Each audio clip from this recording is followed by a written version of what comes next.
The rolling emerald hills of Berkshire have always seemed like nature's own amphitheater, gentle, endless curves unfolding beneath a sky too wide, too impossibly vast to measure. It's a landscape that breathes both serenity and quiet expectation. A place where time itself seems to pause, holding its breath as if waiting for the next chapter of history to unfold.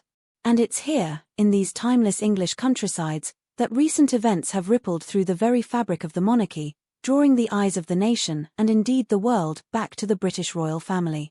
A fragile normal. It's been a relatively calm stretch since Trooping the Colour, that spectacular June parade bursting with red tunics, galloping horses, and Union Jacks fluttering against a powder blue sky. For most watching, it was simply another grand royal tradition. But for those who look closer, for those who understand the subtle choreography of appearances and absences, it was something far more profound. A symbolic homecoming for Princess Catherine. Her first major public return since revealing her devastating cancer diagnosis. Seeing her on the Buckingham Palace balcony, perfectly poised in pale attire with her children gathered close, it was a tableau that seemed to whisper, "We're still here. The monarchy stands." But beneath that reassuring surface, the reality was infinitely more fragile. The myth and the undercurrent. A day later, the quiet pulse of royal routine was shattered by Royal Ascot, that dazzling collision of elegance, competition, and spectacle, where tradition and fashion swirl together in a heady midsummer brew. It is, quite simply, one of the most visually intoxicating weeks in the royal calendar. A place where horses thunder past manicured hedges, ladies parade in intricate hats that could rival Renaissance architecture, and champagne flows as if it might run out tomorrow. It is also, notably, Princess Catherine's stage. 4 years, her choices at Ascot have fueled endless fashion editorials. Bold floral saucers, delicate veils, regal wide brims that frame her face like a living portrait. Her presence there doesn't just decorate the event, it anchors it.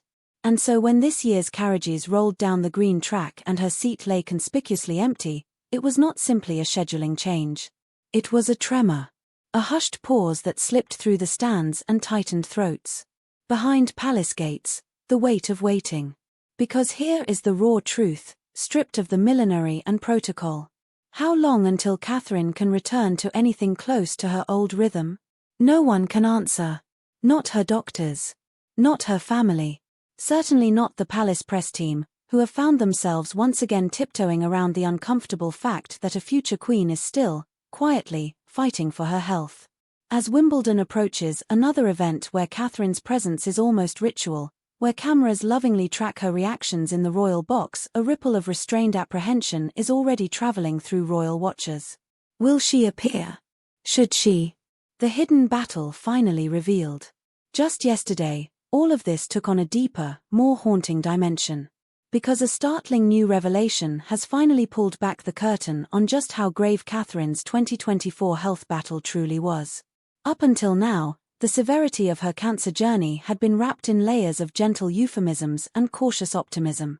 The word serious floated about in carefully composed palace statements, but always without details, without the raw edges of reality.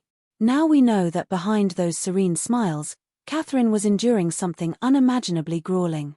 According to respected royal editor Rebecca English, who has long been one of the more measured voices on palace affairs, the princess is fortunate even to be speaking of recovery today. Fortunate.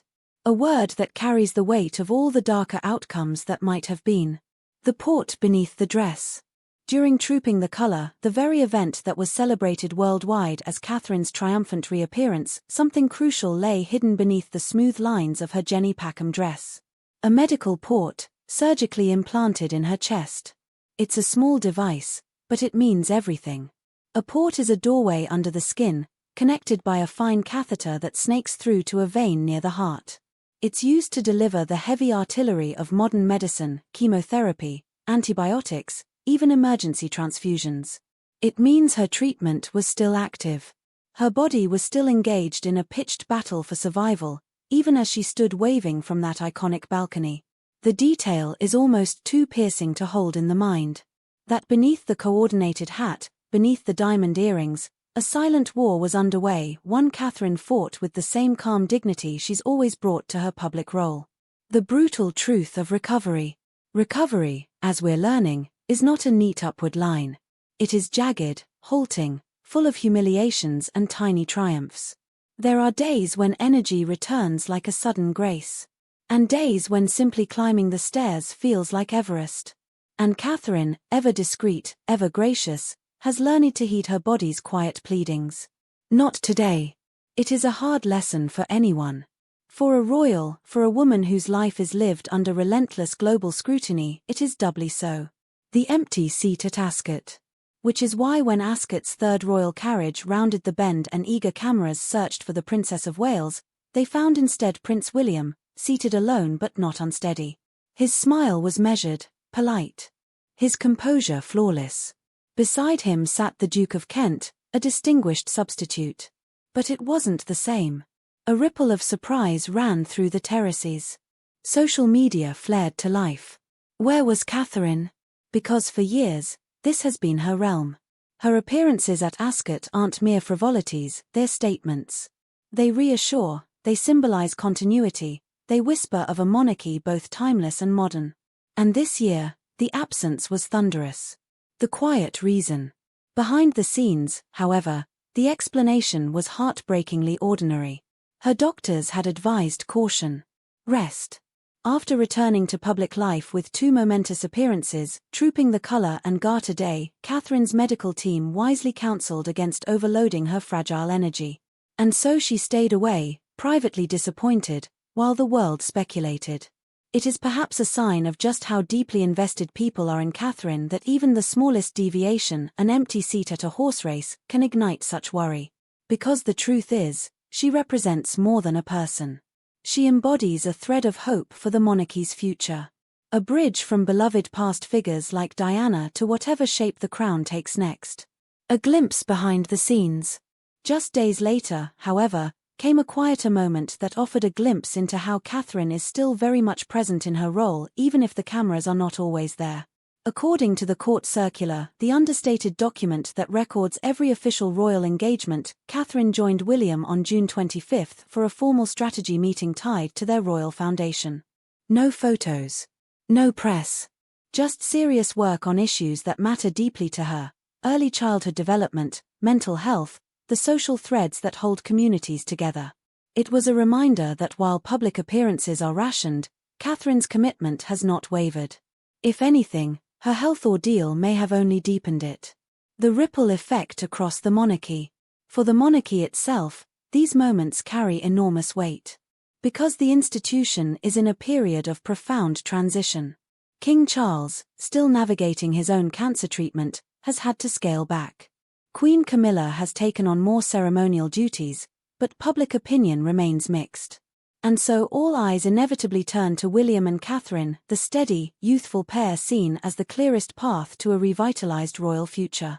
The pressure is immense. And it's why each of Catherine's steps back into the public sphere is measured with almost mathematical precision, balancing public morale against her private need to heal. The human story underneath it all. But strip away the titles, the velvet carriages, the elaborate hats, and what remains is achingly human. A woman who not long ago was staring down a disease that threatened to tear everything from her, her family, her future, even her life. A mother of 3 who has had to explain why she sometimes can't join them on the school run, why she needs to rest when all they want is to play. A wife who, by every account, leans heavily on William, their bond forged even stronger by shared trials. And a daughter-in-law who carries not only her own legacy but the ghost of Diana, whose presence still haunts so many royal watchers. A monarchy learning to adapt. In a way, Catherine's very public yet deeply private battle is forcing the monarchy to evolve. Gone are the days when illness was hidden behind palace walls, when weakness was something to be concealed at all costs. Now, with Catherine's gentle honesty, her video message telling the world she was undergoing chemotherapy, delivered with that trembling sincerity, a new model of royal resilience is emerging. Not one of unbroken stoicism, but of grace in vulnerability.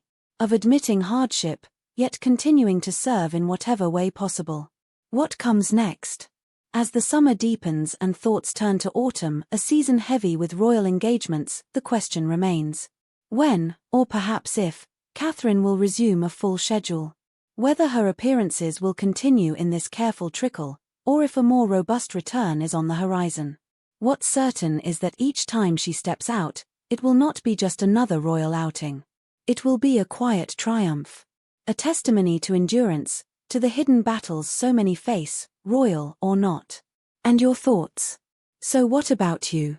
Has learning these deeper, rawer details changed how you see Catherine's recent absences? Do you feel the palace should be more transparent about her ongoing recovery, or does she deserve every ounce of privacy possible? Share your reflections in the comments below. We read them all, and your thoughtful engagement means more than you might realize. If you found this deeper look meaningful, please give the video a like. It truly helps us reach others who care about the human stories behind the headlines. And if you haven't yet, subscribe and tap that notification bell so you won't miss our next update from the ever-unfolding world of the British royal family. Thank you for spending this time with us. Until next time, take gentle care of yourselves and goodbye for now.